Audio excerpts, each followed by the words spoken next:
Praise the Lord, everybody. Praise the Lord. Praise the Lord, Facebook, YouTube. This is Winfield Pentecostal in Crown Point, Indiana. Today is July the 9th, and we're here for a Bible study. I'm the pastor, Elder Cameron Mabel. This is my wife, Evangelist Deidre Mabel, and our treasurer, Sister Adrielle Mabel. We're here for Bible study this evening. I pray everyone is well. Winfield Pentecostal. All right, just had to adjust the feed. Forgive me for that. And before we just get into before we get started, we're starting a new series. I really don't know what to call it. Well, I tell you what I want to call it. I want to call it the Surrendered Life. That's what I want to call it. And this is our first lesson. This is our first lesson in the series. So just in the way of announcements, we have in-person live services every Sunday evening at 5 p.m. At 7416 East 109th Avenue, Crown Point, Indiana. That's the actual address. We're in the building. We share a building with Christ Presbyterian Church. So you won't exactly see us on the building itself. There are signs showing when we're there and when we're not. But we really invite you. We really would love for you to come out and worship with us. If you're in the Crown Point, Gary, Hammond, Valparaiso area, you're welcome to come worship with us. We have very efficient, productive, enlightening services, so we invite you to come. If you would like to get in touch with us concerning anything that we discuss, maybe you have some questions or just would like to get in touch with us, you could do so through wpassembly@outlook.com is our email address. If you would like to donate to this ministry, and we appreciate your donation, those of you that have been donating, we appreciate you so very much. You have been a huge blessing to us. We've been able to do some things we wouldn't be able to do for the ministry had you not given.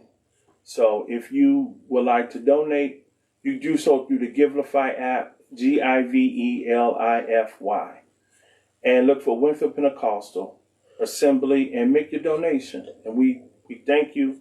And you know, the donating, the tithe, the offering, those things not only bless us, but God promised a blessing for the giver. So we want to let you know we appreciate your blessings.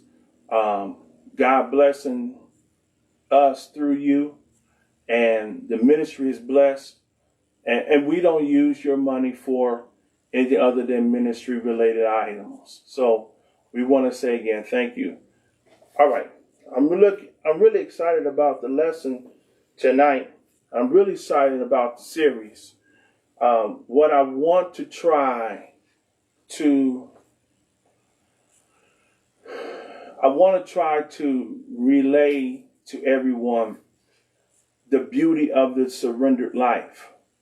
I see so much, and I hear so much, and I understand what's going on. You hear people talk in ways that they're not fully invested into salvation and living for God. And that's what I really want to get across. But I don't want to teach this in a way that sounds arduous or burdensome, because the Lord is just not that way. He's not going to make you do what it is that you do.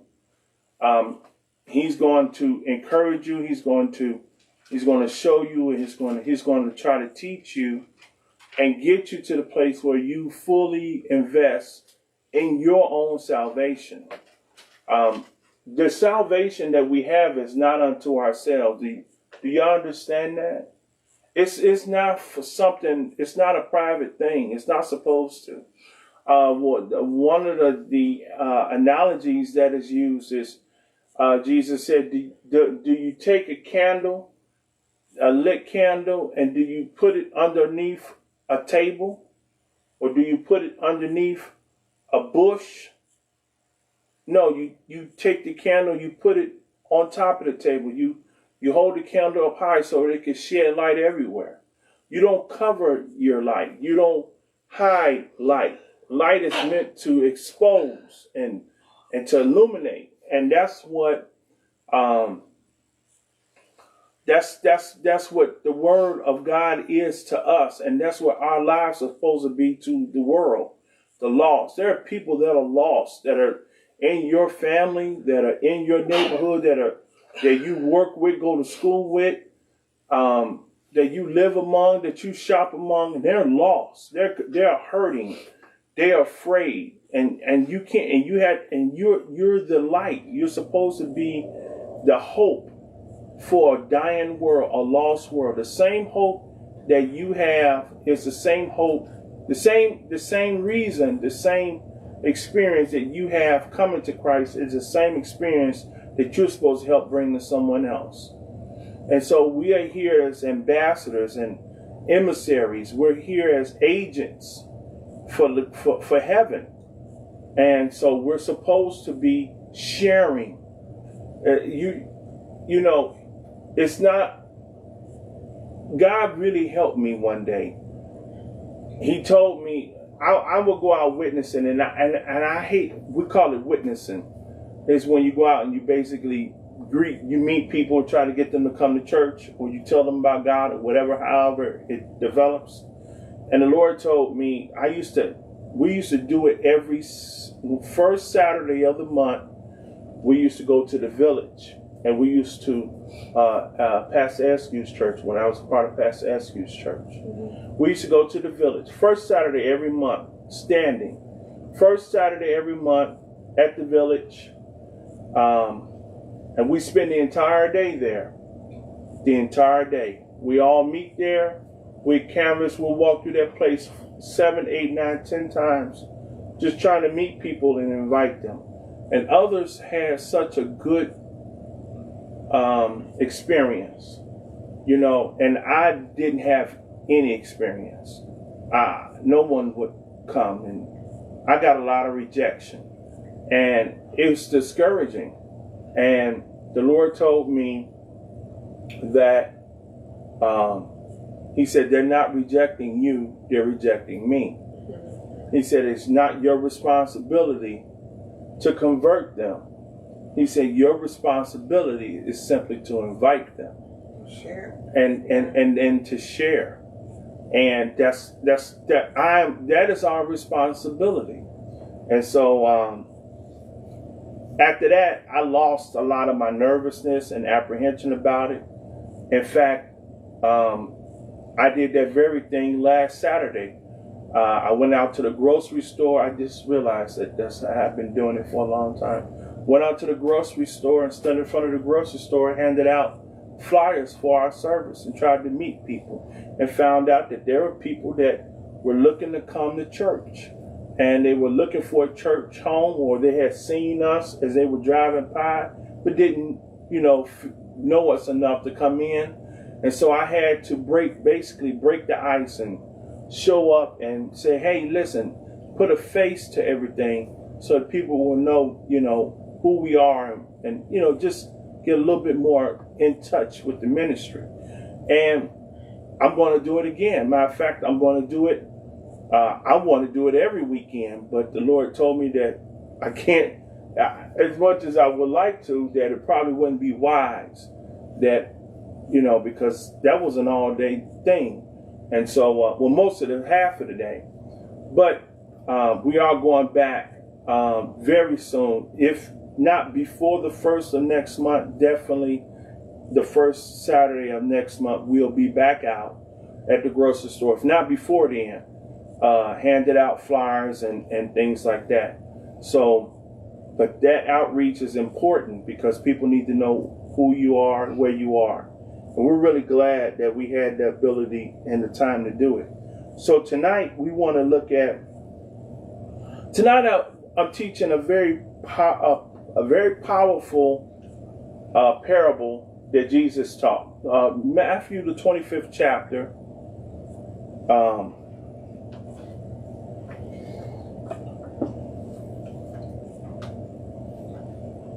Is what we're coming out of, and we're just going to teach it.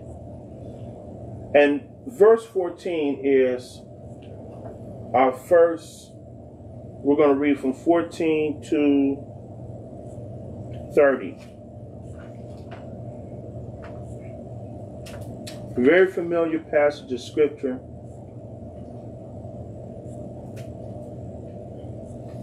And we're just going to take our time and we're going to work through it. Y'all got it? What is it? Matthew, the 25th chapter. Excuse me, starting at verse 14.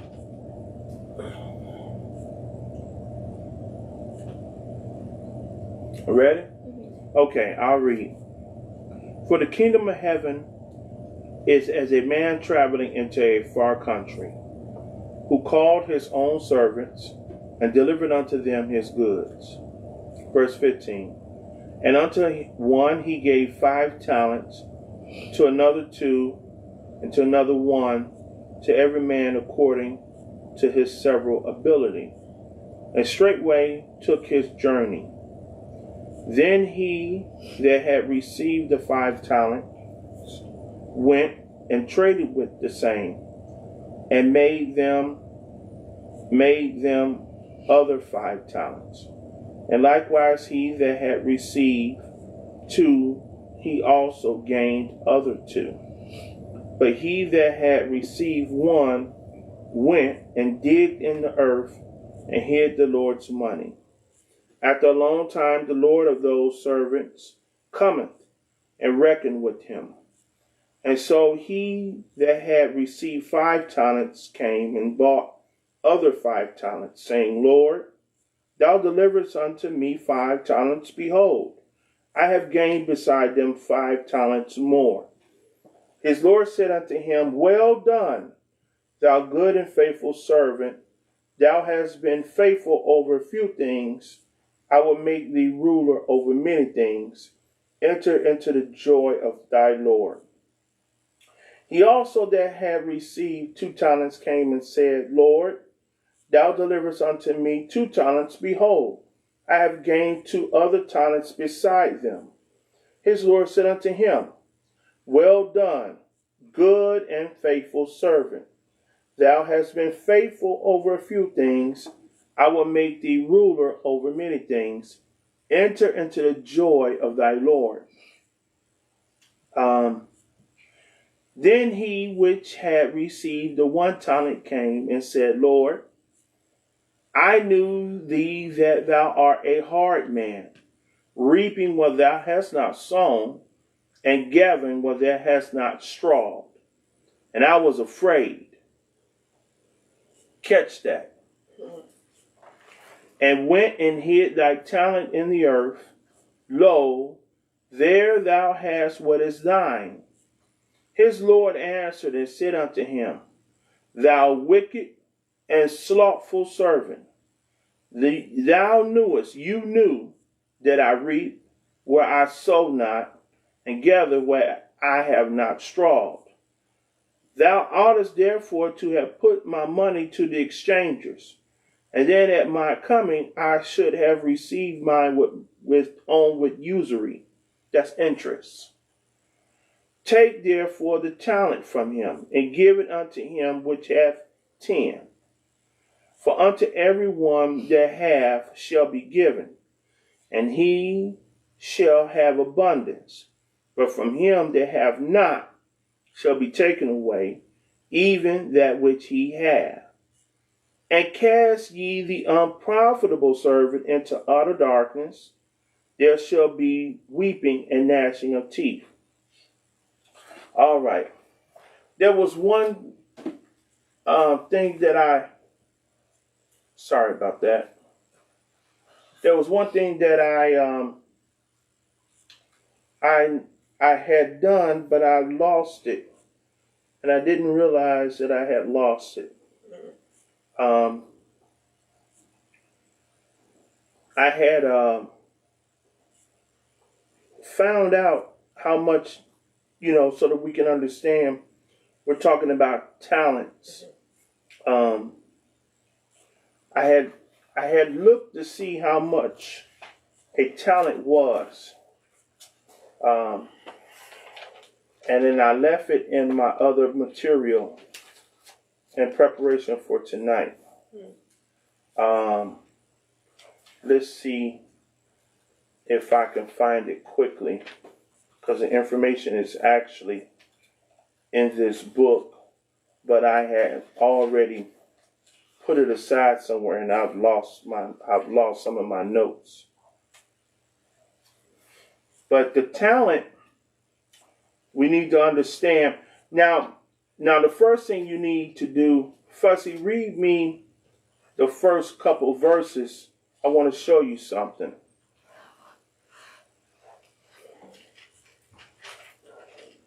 Matthew 25. Of what we read from 14 and 15. 14. Read the 14th verse for me. For the kingdom of heaven is as a man traveling into a far country, who called his own servants and delivered unto them his goods. All right. We see here that this isn't a true story, because he said what? He said, what? How does it start again? You see if you catch that. It's a metaphor. What is the metaphor? He compares the kingdom of heaven to a man traveling into a far country. So that is the understanding. There it is. I found it. All right. All right. So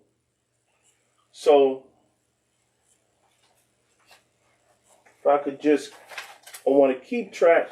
I'd written it down, but like I said, I've lost my material, but it's okay. So we understand a talent. If it's gold, it could be silver, because a talent is not, but talent denotes weight. All right? It denotes weight. So we don't know what material this is. Mm-hmm. But he gave a talent, or it's the approximate weight of something. So if it were gold, which is the highest, it could be gold, it could be silver, it could be and it could be copper. Mm-hmm. So, but let's just assume that it was gold. All right? Because actually I do not have a breakdown for silver. I do have a breakdown for gold. One talent is today worth approximately $26,280. All right? $26,280 is just one. Mm-hmm. You multiply that times 5. So the first guy had $131,400. Mm-hmm. All right? The second guy, 26,280 times 2, had 52,560. Mm-hmm. And of course, the third guy had just one, 280. Mm-hmm. All right. So then the breakdown, 131,400 times 5 is $657,000. All right, 52,560 times 2 is 105,000. All right. So the first guy brought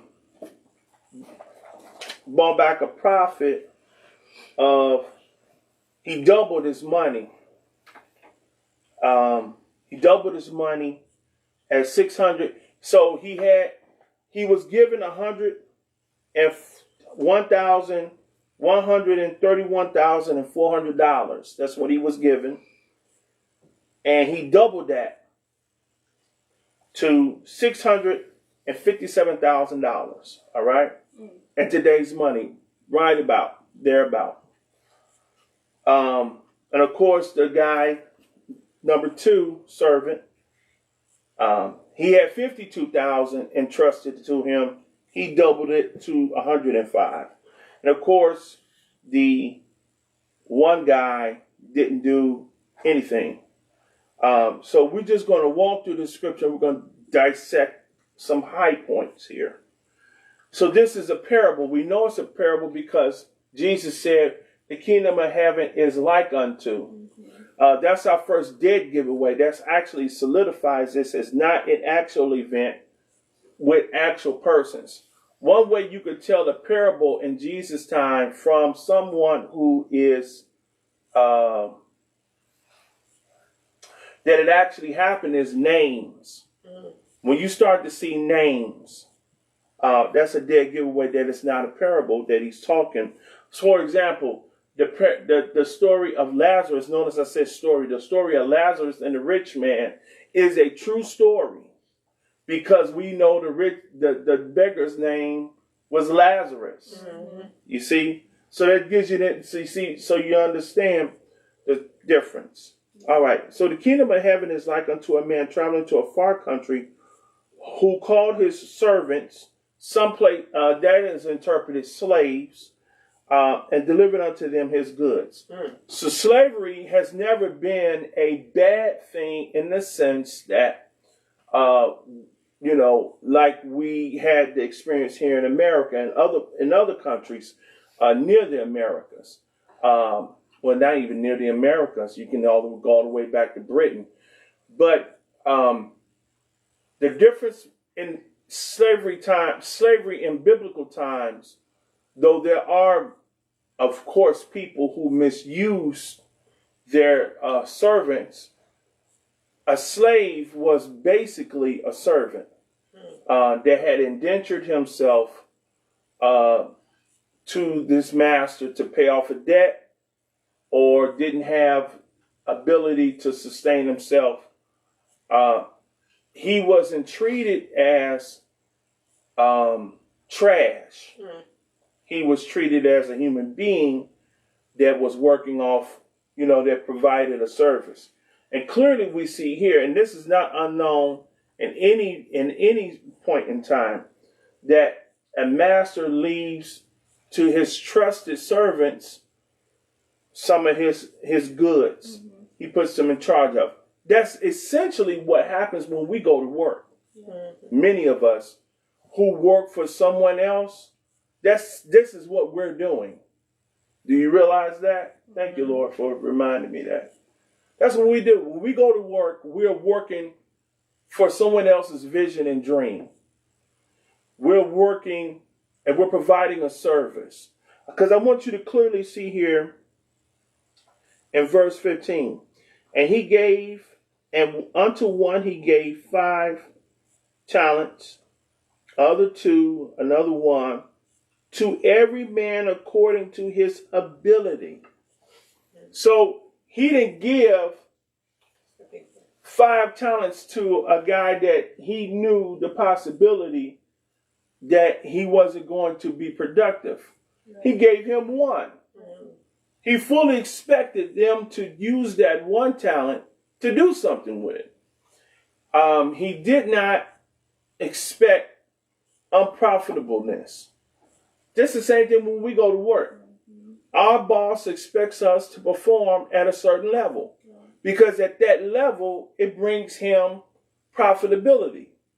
And just like in our lesson, the master, the boss, he comes up with concepts and ideas, but he doesn't necessarily have the ability to put it all together and make it happen. He hires people to do that for him.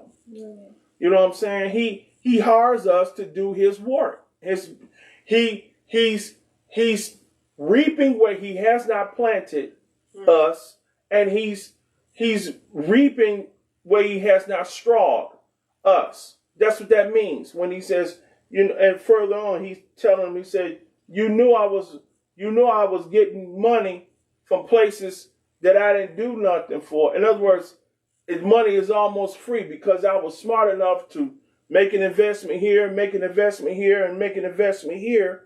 And I had stuff coming in that I didn't really break a sweat to receive. You knew I was that guy. That's how I'm able to leave you hundreds of thousands of dollars in value for you to be profitable. How did you think I got that? So, but he trusted each man with what he suspected was his ability. He didn't ask him to do anything, to punch above his weight, so to speak.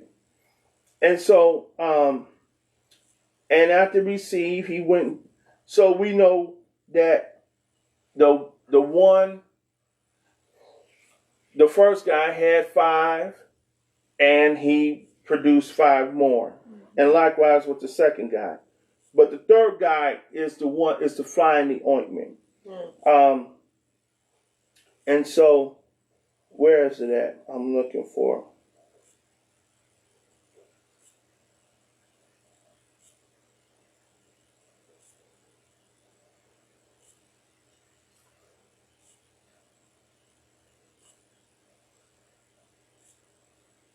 $19. And he says, after a long time, the Lord of those servants cometh and reckoned with them. And that stood out to me. So what God is saying is, I leave you with these abilities, because you can almost take the word talent, though it has a representation clearly of money in this story. It's another analogy to teach us a higher thing about God. Because he said, the kingdom of heaven is like a man going on a far journey. So he's telling us, he's taking stuff that they understood as a way of life. And we clearly understand as a way of life. He's saying, you know what it's like to work for somebody. All right. And you have seen or maybe experienced your boss trusting you to do something and expecting you to be good and expecting you to return and, productive, right. To be productive. All right. I'm expecting you to be productive. All right. So, and there's no oversight. I made an assignment to you, the ruler, the master. I gave you an assignment. I expect you to be productive. We could just sum it up as that. Right. I gave you a job. I expect you to do that job. You don't do that job, you're not productive. Right. All right. And so he's saying, and he doesn't give you oversight, but he's going to check to make sure you did your job. And that's what so after a while, Jesus is telling us, after a while, there's a period of time. Maybe a period of time goes by that seems abnormally long. Maybe it's not. But there's a period of time. Know that if an assignment has been given, there's going to be a reckoning for that assignment. Right. Did you get what I asked you to do done? Yeah. So, of course, the first 2 guys, they come up with their share. Right. We multiplied what you gave us.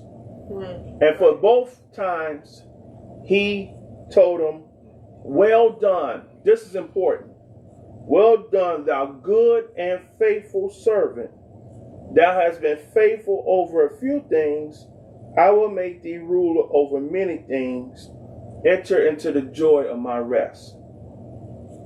But he comes to the third guy in verse 25. And in verse 24, he says, then he which had received the 1 talent came and said, Lord, I knew thee. Listen. Pick up on the change of the tenor of this story. Because the guys that had performed as were expected, they had very few words. Because their work spoke for them. That was something my dad really impressed upon us as kids, was that your job that you do speaks of who you are. Your we call it work product. And he's telling us, instilling in all 4 of us that, first thing about work is, 1, you need to be there. You don't just need to be there, you need to be on time. You don't get to come when you want to come just because you don't see the need to come. If they say be there at 7 o'clock, you don't get there at 7 o'clock. You get there at 6:50. Because 7 o'clock is late. Right? And so he instilled in us being on time, because that's the part of the job. All right? And you don't just be there on time, but you come prepared. You come prepared mentally, and if you have tools or whatever you need, you come with your equipment. You come ready to work. These are all little steps in becoming profitable for whoever it is that's employing you, right? And we need to understand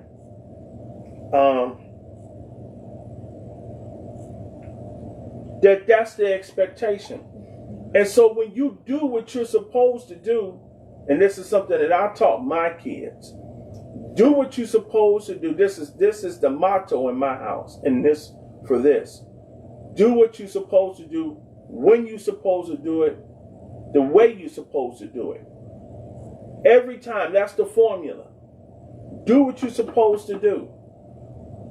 And for my children, it was a mark of maturity, and it was my indication of how much they had matured when they could perform the task that was given to them. I don't remind my kids, hey, you need to cut the grass, you need to take the garbage out, and you need to vacuum the floors, you need to clean. I don't remind them of that. What I did, just like here in the scripture, I gave them assignments, and then I watched to see what they would do. Because I had an indication of what was possible from earlier experience. I knew that, for example, my daughter here, she has, now catch this, she has a gift, she has a love for cooking. So without a whole lot of fanfare, I gave her assignments in the kitchen. She loves to cook, she does it really, really well. And so her assignment is basically the kitchen. Now my son, when he was here, his assignment was the grass. And my youngest daughter, her assignment was the floors. And then I would police them and make sure they was following and doing what they're supposed to do. Because I'm trying to teach them their work product. And to be honest with you, I was not very consistent at giving them allowances, because it just wasn't something that was on my mind. But at the same time, wherever they wanted something, I got it for them. Daddy, I want to do this. I want to go here. I want to buy this. Da da da da da. As long as it's not, crazy. But what and if they would ask for me, Daddy, can I have some money? There was never no hesitation. It's just something that I failed at being consistent. As they were consistent at doing their job, I wasn't consistent necessarily at making sure that, I paid them every week like, you go to work to do. Mm-hmm. I wasn't consistent. I failed at that.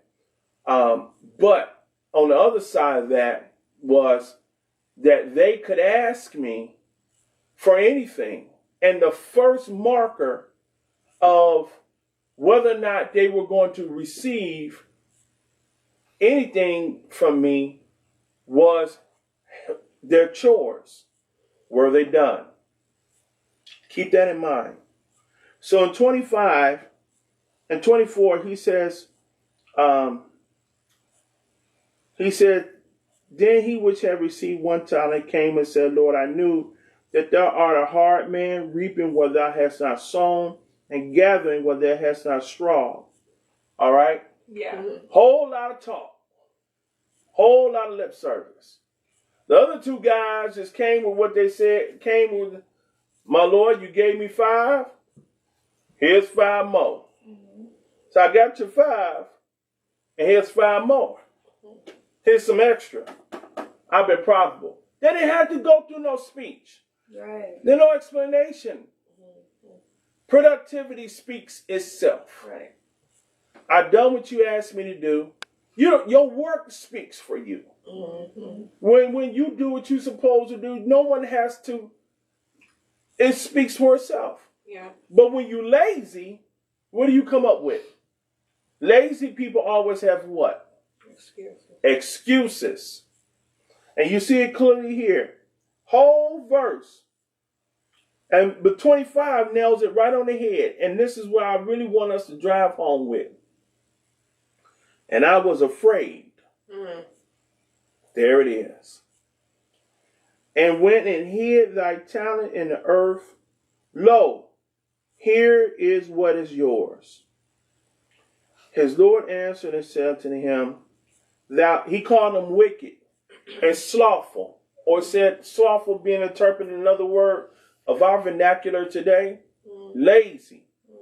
You're wicked and lazy. He said, you knew that I reap where I sow not and gather where I have not strawed. 27. You should have, 27, he told him, you should have at the very least take my money, take it to the bank. This is what he's telling them. You should have took my money to the bank, put it in the bank, and let it gain interest. So they let you know he'd been gone for a while. Mm-hmm. He said after a long time he came back. So these guys have been working, and they have been diligent. They've been working, and they did not let dust gather underneath their feet. Yeah. They were productive. Mm. And after a while, there was something to be shown for it. Right. Mm-hmm. He didn't give them $100,000 on Monday, July the 4th, and then come back 6 months later. No, he'd been gone for a while. Mm-hmm. He'd been gone for a while, and they had time to grow his investment. But this guy, think about it. Can you see that? Mm-hmm. This guy is watching the other 2 guys, and he ain't doing nothing. Mm-hmm. And how many people have we been around like that? Yeah. Mm-hmm. Where they're the ones always talking, and it's always more than one. Mm-hmm. Man, you doing that? Man, I wouldn't be doing all that. You don't pay me to do all that. Nah, man, forget all of that. Nah, man, nah. It's always a group of them. Yeah. You know what I'm saying? Always throwing stones at the people who are doing their job. Right. Right? They just want to get paid. They don't necessarily want to do their job. And you find people like that at every job, and those people, they somehow find a way to hang around longer than they should. Mm. But eventually, what happens to them, is what's happening to the same lazy guy in our story. Mm-hmm. We got two guys that's working hard and one lazy guy. He's throwing stones at all the other people that are doing. Why? Because he's lazy. Mm. He don't want to do what he's supposed to do. He knows what he's supposed to do. He clearly can see what would work because he's watching everybody else do their job, but he won't do it. Right. He's made up in his mind, I ain't doing nothing. And he's already pre-planned excuses because everybody knows when you've been given a responsibility, there's going to be an accounting. Right. Mm-hmm. Someone is going to check your work. Mm-hmm. So listen, most lazy people do this regularly. They already have, excuse me, we lost a little bit here. They already have planned Right. Mm-hmm. what excuses. They actually manufacture excuses in advance. I've seen it. And I've watched, and I just really just was bewildered because the person working to do what's expected of him works less than the lazy person and making excuses for not doing what's expected of him. Mm-hmm. Did you catch that? Yeah. Pay attention to that next time. You watch how much it takes to manufacture an excuse that's palatable, that's swallowable, that's edible, that a person will do. They will work hard, just as hard, if not harder, to make it look like they're doing something to pass the inspection of the work they did not do. They have excuses. They have excuses on, like the example, the guy that's got 4 grandmothers. Every 3 months, a grandmother dies. Oh. My grandmother died. I can't come to work. I'll give you a perfect example. We had an incident at my job. I'm senior trainer at my job, and I'm the senior trainer, and I'm one of the senior drivers locally. There are a lot of guys that's got a lot more time in the company than I do, Mm-hmm. but they're in a different category. And so there's a great amount of trust been given to me because of my knowledge and my profitability. Mm-hmm. And so one of the guys that I trained recently, I actually think he's gone. Mm.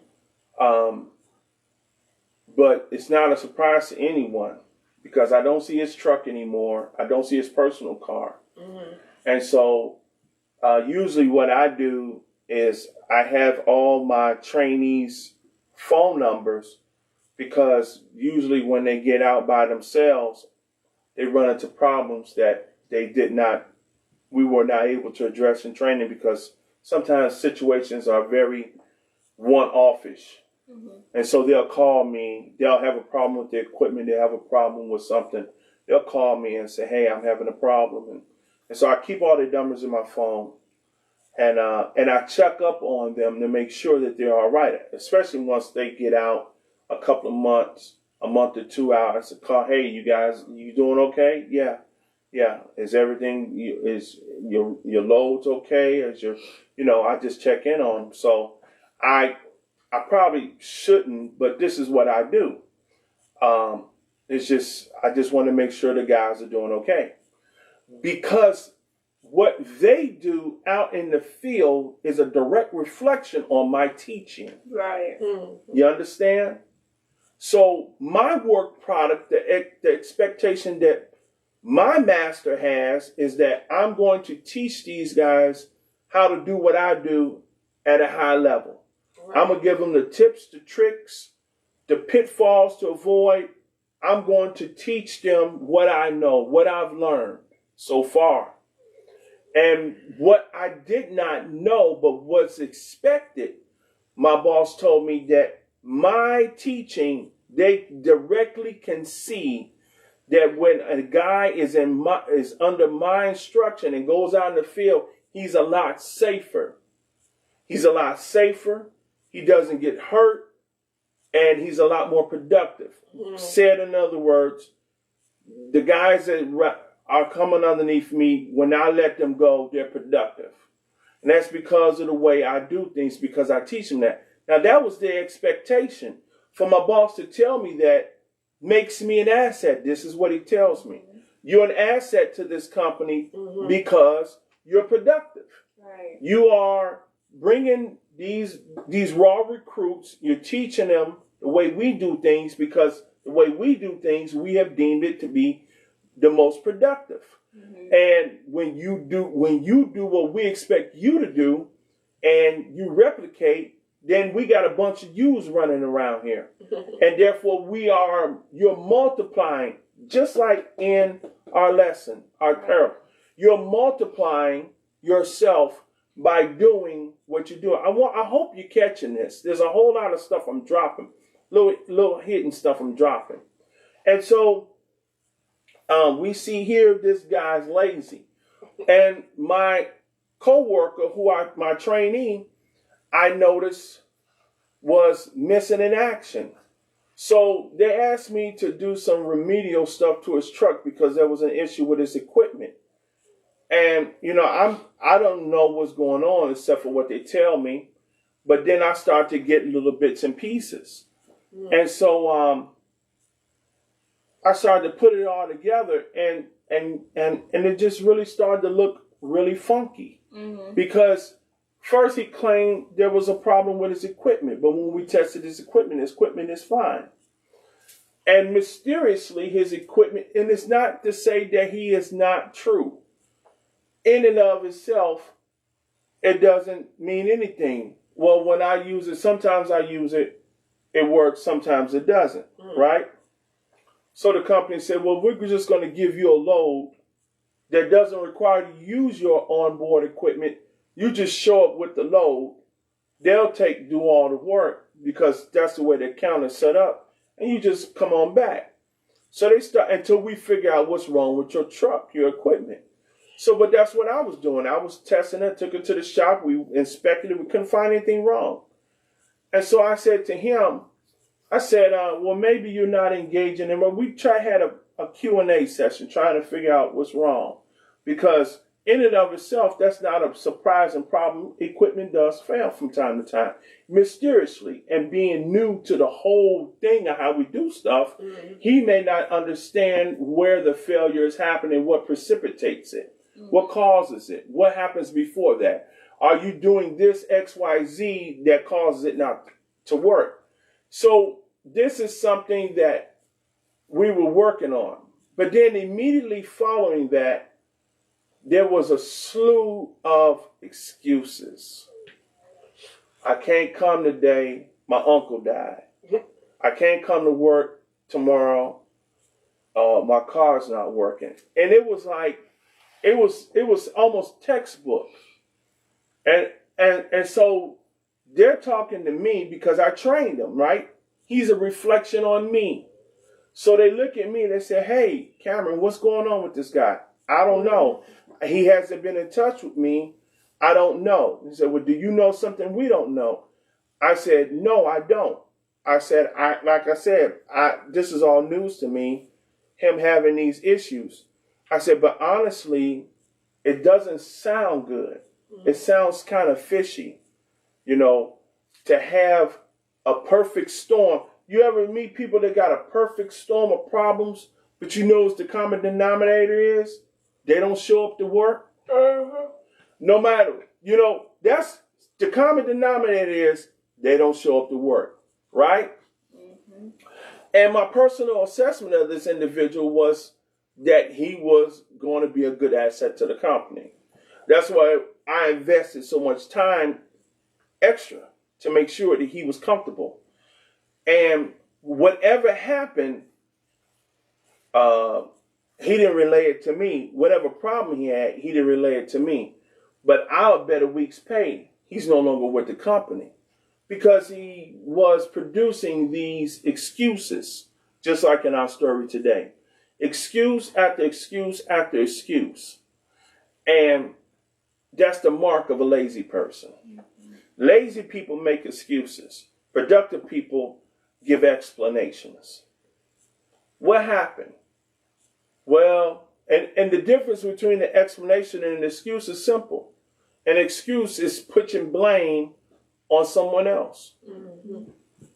And we clearly see that's the mark of a wicked person who will blame someone else for their inability to do what is expected of them. Mm-hmm. An explanation always starts with a person who takes responsibility for whatever failure is evident. Mm-hmm.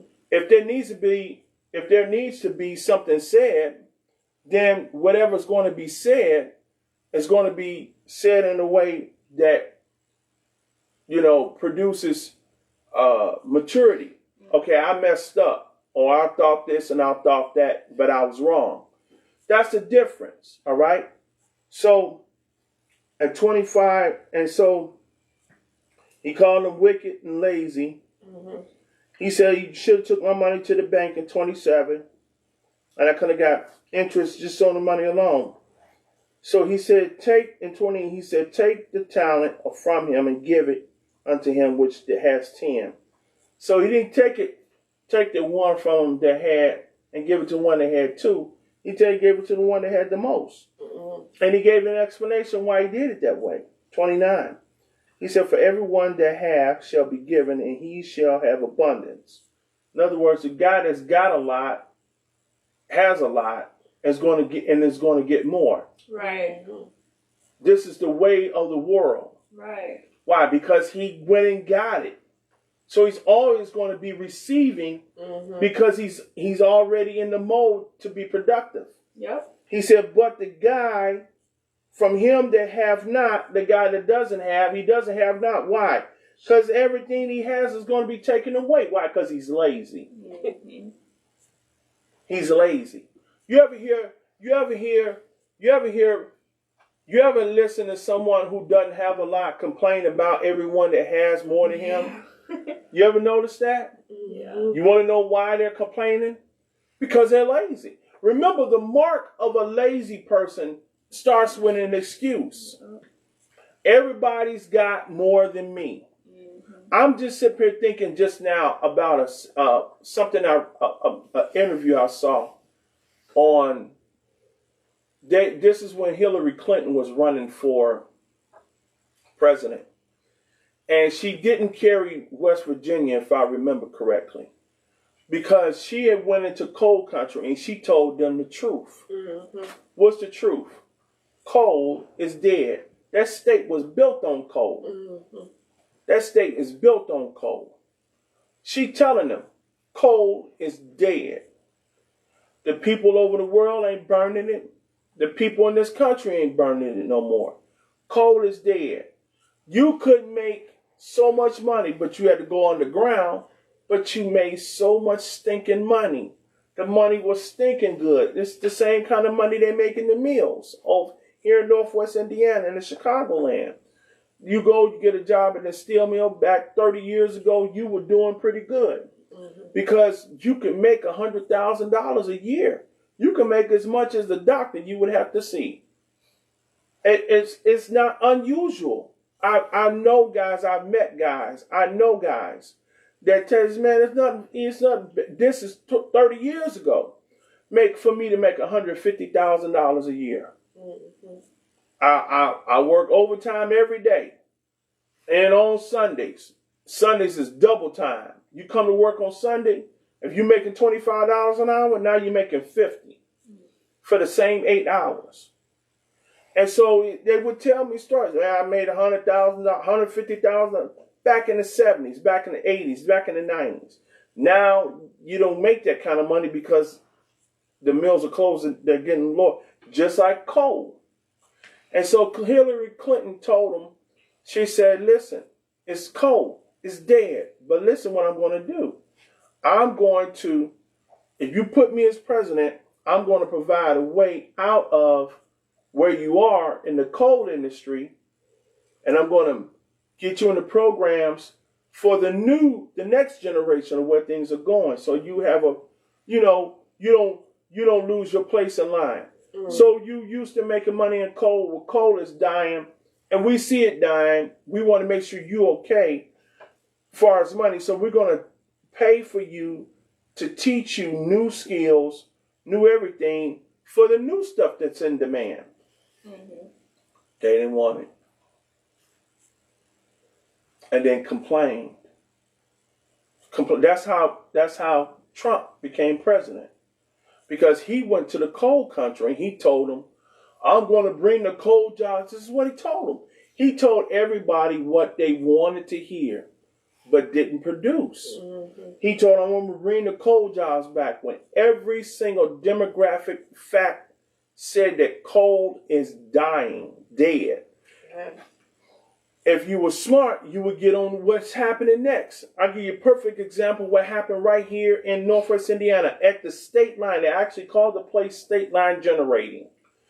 They were a coal-fired plant on the lakefront straddling the Illinois-Indiana border. It's actually in Indiana, but it's right on the border. Mm-hmm. And they were on the lakefront. You would be on the lakefront and would see this behemoth of a facility that was a coal-fired generating station. They used coal to make steam, to make electricity. Yeah, 150 years ago, it was not, but we got new things now. We can harness the sun and wind. So, and coal is filthy, it's highly polluting. So they basically decommissioned the plant. They've torn it down. Mm-hmm. And now in this place sits a data farm with servers. And they harness an electrical grid that the energy plant was hooked to power their servers. Mm-hmm. This is the new way. These guys in West Virginia didn't want none of this stuff. But then I hear them on the interview lying and saying stuff against Hillary Clinton that was untrue, that she was trying to take away coal jobs. She was illustrating the fact that the jobs are going away all by themselves because of the way the world is moving. Yeah. And to supplement their income and get them in, so they don't lose anything. But they had come up over generations of working in the coal industry. They didn't want to see it go away. Like many around here are about the steel mills. Mm-hmm. The steel mills are to us what coal was to them. Mm-hmm. It was the generating of this area here in Northwest Indiana was made off of steel mills. There is at least 4 of them that I know of, big ones. Mm-hmm. 4 big ones, humongous ones, that at one time, at their peak, were employing tens of thousands of men and women each shift. Tens of thousands of men and women each shift. Not the whole.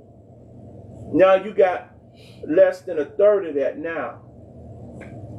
And of course, for every one guy that's working in the mill, his job supports about 5 other smaller, lesser jobs that paid not as good as the steel mill, but paid really, really good. Mm-hmm. Some of the jobs that I've held.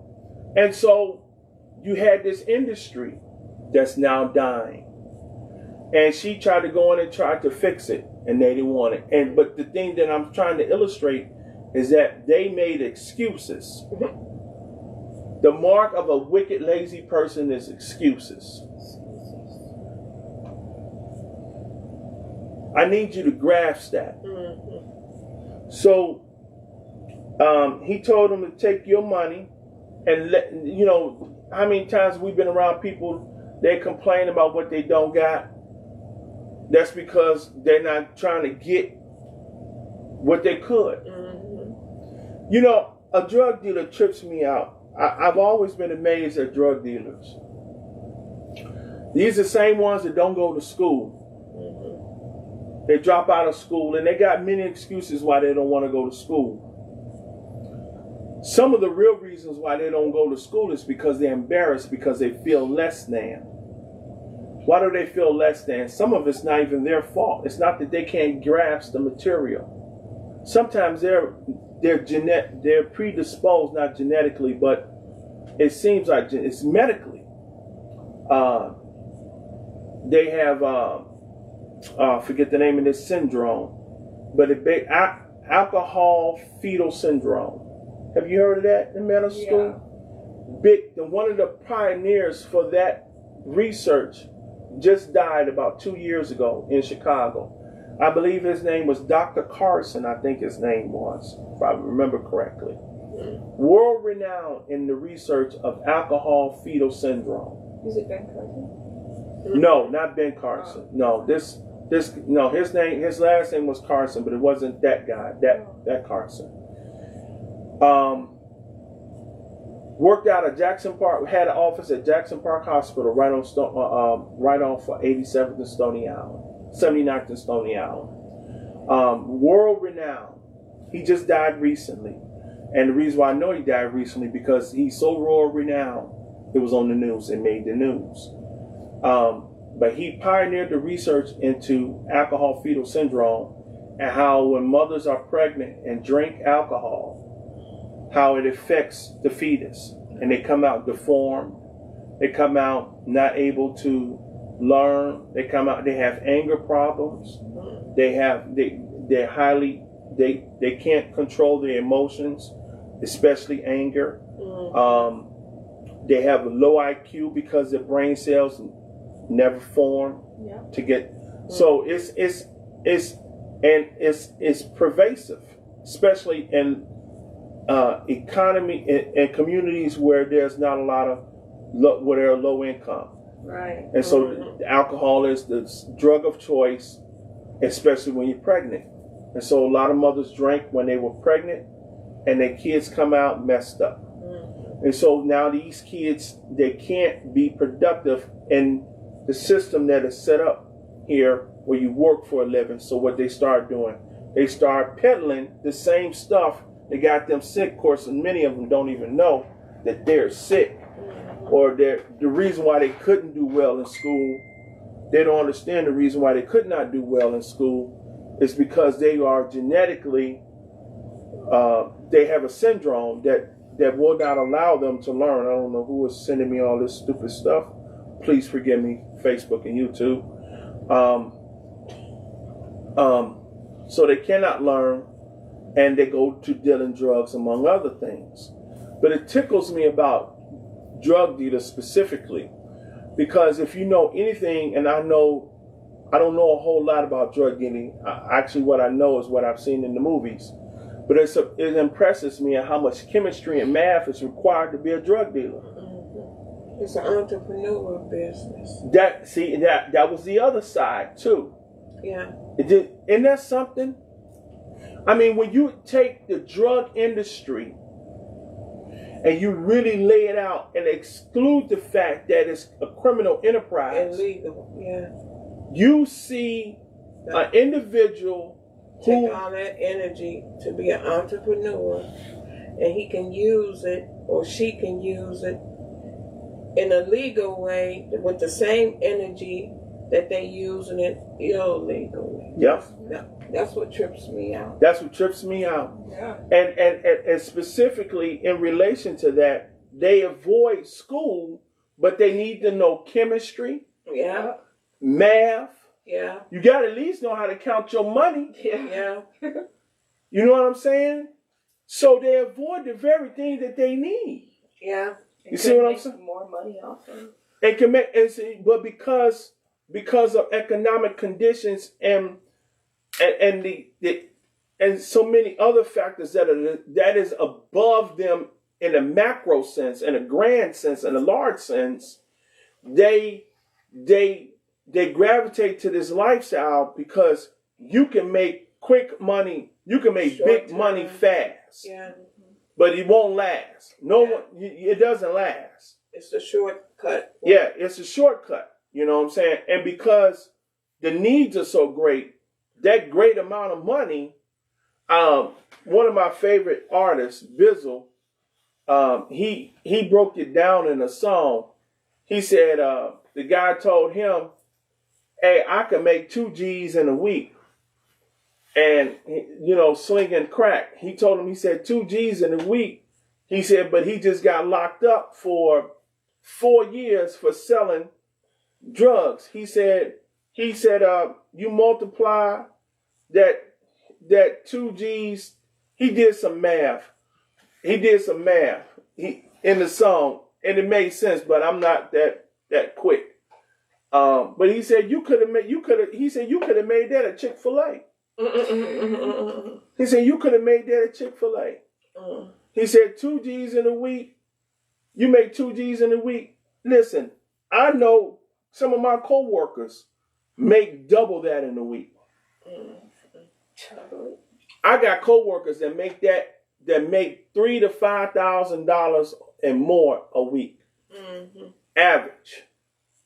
I got coworkers that do that. I don't make that, but they make that kind of money. Some of y'all watching right now and have contributed to this ministry. I say thank you. But what are you saying? Laziness produces excuses. A lazy person always trying to find a reason not to do something. To take the shortcut. They always looking for the shortcut. Yeah. And they always do more work to justify their not having done work than it takes to do the work itself. A trainee I had, this dude was making excuses. His grandmother died, and his uncle died. Then he called and said, I got a problem with my neck. I can't come to work. Then it was his car. And it was like every day for 2 weeks, he could not come to work. And so this is not what he's telling me. He's telling, my supervisor. So they're looking at me because I trained them. That means I have a little bit better connection with them. What's going on? I don't know. Even if I did know, I wouldn't tell them because I don't roll like that. But ain't nobody stupid. How you get a perfect storm and you live in this perfect storm of problems, and the common denominator is, I can't come to work. Well, what does that tell us? Well, he's looking for another job, or he has another job. Yeah. Because everybody got to work to eat. Yeah. So what's the common denominator? Sooner or later, he's going to run out of excuses. Mm-hmm. And that's exactly what happened. I think last Friday, I saw them move his truck from where he parked it so he could pick it up. They moved it all the way back to the main terminal, and they've already reassigned it to someone else, and it's not him. Mm. So what they tell me, he's gone. So people try to find excuses. With lazy people find excuses. And what we're going to do is we're going to stop there because I didn't realize it was 8:40. We've already been at this for an hour. So we're going to stop there, and we're going to pick up the other side of the lesson next week and finish this lesson out, and we'll talk about some more stuff. There's a point that I'm trying to teach y'all and get y'all to. I'm really trying to share what I've experienced in the Lord, and I want to do it from the scriptural text because that's the only thing that works. I can just tell you, we could just stop the lesson and I could just tell you all what's going on, but you wouldn't grab, I will, but the principles in the Bible last longer than the words that I would speak, because you can always go back to them and read them and say, I remember reading this and a pastor teaching on this and the concepts that's here in the Word. So I'm just trying to unlock some of the concepts of the Word of God so you can use them. And then I'm going to give you my spin, how it has blessed me And so I'm going to open up the door for you to get the blessings that I've received. So we're going to stop there. This is Winfield Pentecostal Assembly in Crown Point, Indiana. I'm the pastor. Elder Cameron Mabel is my wife, Evangelist Deidre Mabel, and our Treasurer Secretary, Sister Adrielle Mabel. And this has been Bible study. And the title to the Bible study is, the series is The Surrendered Life. We will pick this up next week. If you would like to touch base with us concerning some of the stuff that we've read and studied, questions, you can do so through the email at wpassembly@outlook.com. If you would like to donate to this ministry, you can do so through the Givelify app, Givelify, and look for Winfield Pentecostal and make your donation. And we have in-person services every Sunday evening at 5 p.m. at 7416 East 109th Street in Crown Point, Indiana, in the town of Winfield, in the building of Christ Presbyterian. This has been Winfield Pentecostal with our Bible study, July the 9th, 2021. We're signing off. God bless you. See you Sunday at 12:30 Central Standard Time. God bless.